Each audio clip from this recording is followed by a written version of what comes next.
Yo ma team, bon j'espère que vous allez tous bien. Aujourd'hui on se retrouve sur une troisième vidéo. Donc sur ma troisième vidéo de ma greffe de cheveux, ma greffe de barbe. J+31 après l'intervention. Je voulais vous faire un petit débriefing. Donc j'ai encore des petites rougeurs, mais on voit bien les repoussés, même au niveau du crâne. Je m'approche un peu histoire que vous voyez. Voilà, donc là on est dans une pire période puisque je suis en train de perdre tous mes greffons, ce qui est tout à fait normal. Donc là on va attaquer sur le premier sujet, c'est-à-dire juste après le post-opératoire. Je voulais vous montrer dans quel état j'étais.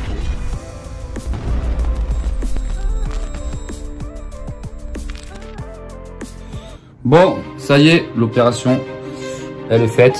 Alors bien sûr là vous n'avez pas un résultat propre, hein. Enfin, du moins c'est pas le résultat final quoi, c'est ce que je veux dire. Mais ça va, je suis content, c'était dur. Ouais, je vais vous raconter ça ailleurs. Donc voilà, j'étais dans la chambre d'hôtel, je vous expliquais un petit peu vaguement, mais j'avais un peu la tête qui tourne, donc je décide de partir dans le couloir. Et voilà, comme je vous ai dit, l'opération s'est bien passée. J'en suis satisfait. Bien sûr, voilà, comme je vous expliquais, le résultat il n'est pas encore là. Ça fait bizarre de me voir comme ça. Ça fait vraiment bizarre. Mais c'est pas mal, c'est pas mal. Je vais vous raconter un peu en détail comment j'ai ressenti un petit peu mes opérations, l'opération. Je pense que ce qui était le plus dur, franchement, honnêtement, c'est l'opération pour la barbe. Puisque l'anesthésie, ça fait vraiment mal. Et ce qui est vraiment le plus chiant, c'est le fait d'attendre 7 heures aussi, de faire, pendant 7 heures, tu es immobilisé, tu peux rien faire. Ça a été relou. Après, ce qu'il s'agit de l'organisation, etc., vraiment, ils sont au top en Turquie. Au niveau de l'hygiène, pareil. L'hygiène, ouf. Là, on dirait monsieur propre, les gars. Bon, là, je suis en train de descendre les escaliers. Je vous explique vaguement, mais voilà, j'ai une meilleure explication. Je vais dehors, histoire de prendre un peu l'air et de vous expliquer plus clairement. Du coup, je voulais vous montrer un petit peu à l'extérieur comment ça donne. Franchement, je vais être franc avec vous, je m'attendais vraiment à pire que ça. Ça va, mais on voit bien quand même que je suis enflé. On voit bien que je suis un peu pâle. Bon voilà, je viens juste de me faire opérer les gars, hein, c'est normal. Il se passe des choses en fait. Le truc c'est qu'on nous dit pas quand on va faire une greffe de cheveux, une greffe de barbe. Ce qu'on nous dit pas, c'est qu'est-ce qui va se passer après. Et les gens voilà, se disent ouais, comment ça va se passer pendant l'opération. Mais en fait, ce qui craint le plus les gars, c'est pas l'opération en elle-même, puisque elle est relativement douce. C'est-à-dire que j'ai pas eu vraiment très mal. C'était pas horrible. La seule chose qui était chiant, c'est que ça a duré 7 heures. Donc la chose qu'on vous dit pas après post-opératoire, c'est que pendant 15 jours après l'opération, on ne doit pas dormir allongé, ni sur la barbe, ni sur la zone receveuse. Donc à ce niveau-là et à ce niveau-là. Donc ce qui fait qu'on nous conseille de dormir assis. Alors dormir assis, ok, donc tu as passé 7 heures d'opération. Et là, tu dois pas dormir, grosso modo, parce que tu as peur, clairement, les 3 premiers jours, les 3 premières nuits, il ne faut absolument pas que les greffons touchent quoi que ce soit. Pendant ces 3 jours et 3 nuits après l'opération, c'est là où ça a été un enfer, réellement. Donc, je voulais vous montrer, du coup, le surlendemain. Vous allez voir un petit peu la tête que j'ai, la fatigue que j'ai, et je vous explique un petit peu, justement, comment ça s'est passé.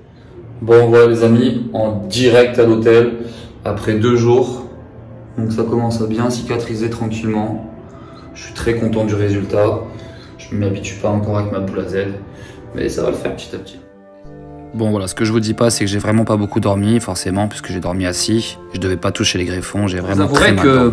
J'étais KO quoi. Franchement, je dormais à coup de 2 heures par-ci, 2 heures par-là. L'hôtel était très bien, le lit était très bien, mais voilà, tu te dis, je viens de te faire opérer, t'as pas envie de toucher que tes greffons touchent quoi que ce soit. Donc forcément, vous imaginez bien.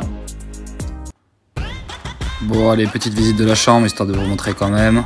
Salut Jade, je lui dis alors t'en as pensé quoi de ce voyage? Il m'a dit c'était d'art. Voilà, je voulais vous montrer un petit peu, 360. La petite télé turque, elle nous a rendu fous cette télé les gars, mais si vous saviez. C'était compliqué à regarder. Bon le frigo, par contre, je voulais vous montrer aussi. Il est vide. Ça, c'était pas ouf non plus. On avait des bouteilles d'eau. En même temps, on peut pas boire l'eau du robinet en Turquie, c'est un petit peu compliqué. Bon, voilà les amis. Allez, je vous laisse et je referai un briefing, je pense, à la maison, histoire de tout vous expliquer en détail. Petite coupure de son les amis, c'était juste pour vous dire que ça me ferait énormément plaisir si vous lâchez un petit pouce. n'hésitez surtout pas, hein. Ça fait juste un petit clic et ça fait zizir.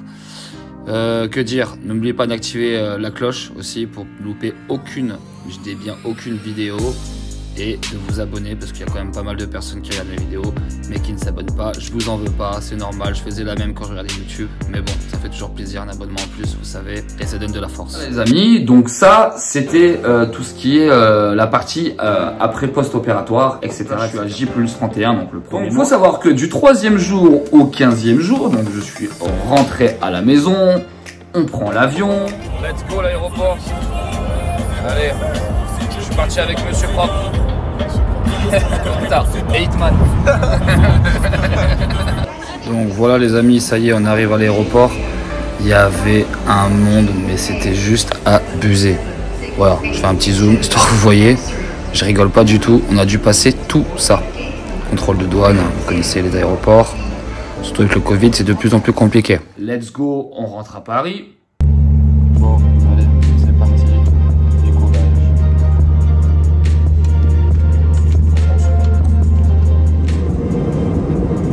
Comme vous avez pu le constater, je suis chemise ouverte parce que franchement, je suis un peu à l'ouest. Voilà, après 2 jours d'opération, je prends l'avion, je me lève le matin, je dors pas beaucoup.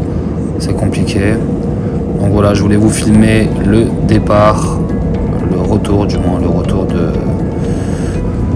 mon opération, direction Paname. Paname, on arrive.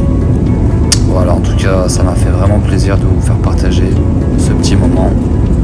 Bon, bien sûr, la prochaine fois que j'irai dans un pays, je filmerai beaucoup plus. À Paris, je vous avouerai qu'on m'a demandé de prendre des antibiotiques. Oui, parce qu'on demande de prendre des antibiotiques, ce qui est normal. Pendant le post-opératoire, on vous fournit directement de l'antibio dans la prise de sang. Mais après, il faut prendre des antibiotiques, ce qui est normal. Sauf que moi, j'ai confondu les antibiotiques et les antidouleurs. Donc, j'étais un peu ailleurs. En même temps, tu dors pas, comme je vous ai expliqué. Et, et ouais, j'ai pris des antidouleurs. Donc, j'ai pas trop ressenti la douleur, on va dire.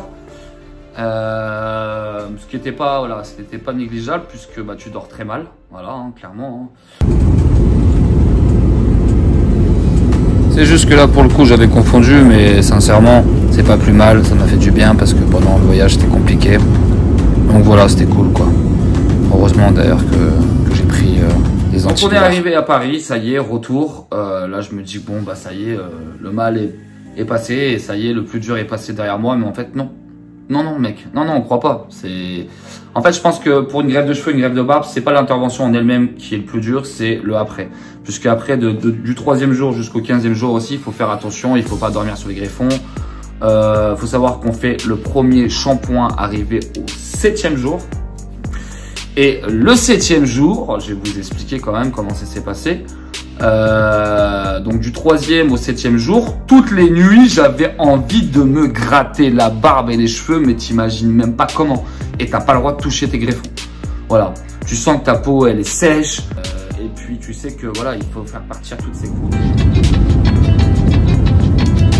C'était un enfer, clairement, pendant ces 7 jours, 7 nuits, c'était horrible. Imagine-toi, t'as envie de te gratter et tu peux pas te gratter. Et quand ça commence à se calmer au niveau de la barbe, ça se reprenait au niveau du devant des cheveux. Quand ça se calmait au niveau de la barbe et du devant des cheveux, ça se prenait derrière. Donc, H24, j'avais envie de me gratter. Franchement, c'était horrible. Franchement, c'était horrible. Pour ça, c'était horrible. Voilà.